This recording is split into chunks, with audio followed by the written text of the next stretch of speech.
Había un propietario que plantó una viña, la rodeó con una cerca, cavó en ella un lagar, construyó una torre, la arrendó a unos labradores y se marchó lejos. Llegado el tiempo de los frutos, envió sus criados a los labradores para percibir los frutos que le correspondían. Pero los labradores, agarrando a los criados, apalearon a uno, mataron a otro y a otro lo apedrearon. Envió de nuevo otros criados, más que la primera vez, e hicieron con ellos lo mismo. Por último les mandó a su hijo diciéndose: tendrán respeto a mi hijo. Pero los labradores, al ver al hijo, se dijeron: este es el heredero, vengan, lo matamos y nos quedamos con su herencia. Y agarrándolo, lo sacaron de la viña y lo mataron. Cuando vuelva el dueño de la viña, ¿qué hará con aquellos labradores? Le contestan: hará morir de mala muerte a esos malvados y arrendará la viña a otros labradores que le entreguen los frutos a su tiempo. Y Jesús les dice: ¿no han leído nunca en la Escritura: la piedra que desecharon los arquitectos es ahora la piedra angular? Es el Señor quien lo ha hecho. ¿Ha sido un milagro patente? Por eso les digo que se le quitará a ustedes el reino de Dios y se dará un pueblo que produzca sus frutos. Los sumos sacerdotes y los fariseos, al oír sus palabras, comprendieron que hablaba de ellos. Y aunque intentaban echarle mano, temieron a la gente que lo tenía por profeta. Palabra del Señor. Nos podemos sentar. Pedimos las luces del Espíritu Santo para que venga a nosotros y esta palabra dé muchos frutos, se haga realidad en nuestras vidas y nosotros la podemos de verdad utilizar como ese alimento que nuestra fe siempre necesita. Leímos en la primera lectura el libro del Génesis, una historia muy sorprendente, una historia muy inaudita, si se quiere, una historia que nos trae el Génesis sobre cómo unos hermanos venden a su propio hermano José por ser el preferido de su padre Israel.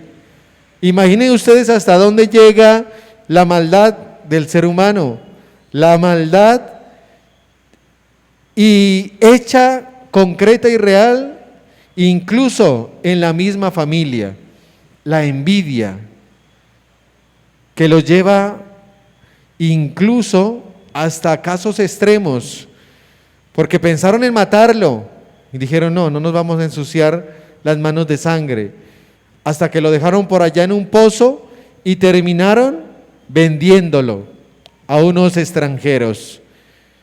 Entonces, por eso digo, es una historia muy sorprendente, inaudita, que nos trae la palabra de Dios hoy.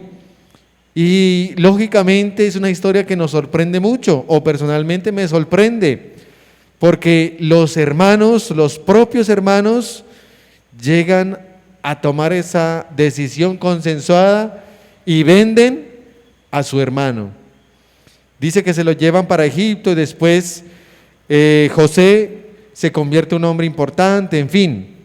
Pero hoy tenemos ese relato que nos narra ese gran pecado de la envidia y cómo la envidia lleva a hacer tantas cosas negativas. Y nosotros podríamos pensar en esa situación por allá en la historia de Israel con su hijo José y sus hermanos. Pero mire que a nosotros también muchas veces nos pasa o nos ha pasado. Y también nosotros hemos caído en ese juego que el mismo mal nos lleva a tener quizá envidia, quizá rencor, quizá deseos de venganza, y no solamente con los enemigos, sino al interior de nuestra propia familia o con nuestros propios amigos. Y quizás nosotros no tenemos esa potestad de vender al ser querido, a nadie, pero sí lo vendemos con nuestra palabra. Muchas veces sí lo vendemos porque no nos alegramos por los triunfos de él o de ella, o lo vendemos por X o Y motivo. Pensemos, hermanos, cómo el mal a veces actúa entre nosotros, o actúa a través de nuestras palabras, o se quiere meter allá en nuestro corazón. Ojalá que no, y por eso nosotros siempre tenemos que estar alertas, siempre tenemos que estar despiertos para nunca llegar a esos extremos que el mal a veces nos lleva a hacer. Ojalá nosotros, al contrario, apoyemos a nuestros hermanos, apoyemos a nuestros seres queridos, nos alegremos por las alegrías de ellos. También lloremos cuando haya que llorar por esas situaciones difíciles, pero nunca, nunca dejemos que el mal se adueñe de nuestros corazones. Nosotros hemos visto casos, por ejemplo, de familias bonitas, unidas, se muere el papá o la mamá, hay una herencia y empiezan las divisiones y los hermanos se dividen y se dejan de hablar. Miren, son cosas concretas y reales. Ojalá en nosotros esté presente siempre ese deseo de hacer las cosas bien, de tener siempre la rectitud de la buena intención y no nos dejemos envenenar el corazón. Nunca no nos dejemos envenenar el corazón. Hagamos siempre las cosas desde Dios, con Dios adelante seremos siempre victoriosos. Al final José los perdona, ustedes saben bien la historia, los perdona y se reencuentra con su papá, con su familia. Es la valentía de un hombre que está con Dios. Y en el Evangelio nos cuenta la parábola del viñador que plantó una viña, quiso ir a recoger sus frutos con sus empleados, pero no le dieron nada. Nos dice la parábola del Señor Jesús. Al final mandó a su hijo y también al hijo lo mataron. Este es el heredero, vamos a matarlo.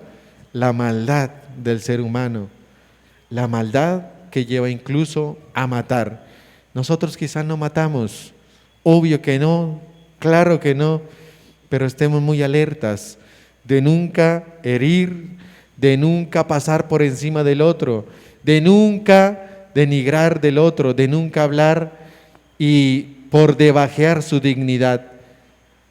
Y por el contrario, ojalá demos muchos frutos buenos desde Dios, desde nuestra fe, desde lo que somos como personas, desde las cosas más sencillas hasta las cosas más grandes, donde podamos ser testimonio de la presencia de Dios, ser testimonio de su amor. Ojalá demos muchos frutos como el Señor nos invita. Dice, por eso les digo que se le quitará a ustedes el reino de Dios y se dará un pueblo que produzca sus frutos. A nosotros se nos ha dado esa bonita tarea, esa bonita responsabilidad.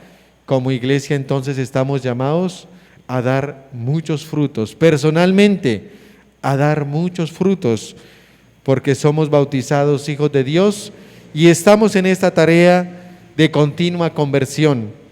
En este tiempo de Cuaresma, hagámonos siempre esas preguntas fundamentales, sobre todo de qué cosas a veces intentan adueñarse de nuestro corazón negativamente, y nunca dejemos que pase eso. Revistámonos del amor de Dios, del poder de Dios, para que en su presencia le sirvamos a Él, sirviendo a los demás, haciendo el mayor bien posible. Que la Santísima Virgen María nos acompañe en esta labor, en este proceso de conversión. Ella nos cubra con su manto sagrado y que, cubiertos con su manto sagrado, como José, podamos perdonar siempre, o como el Señor nos invita, demos muchos buenos y abundantes frutos. Gloria al Padre, al Hijo y al Espíritu Santo. Con el pan y el vino en el altar presentémosle al Señor nuestras vidas, nuestras intenciones, nuestras acciones de gracias.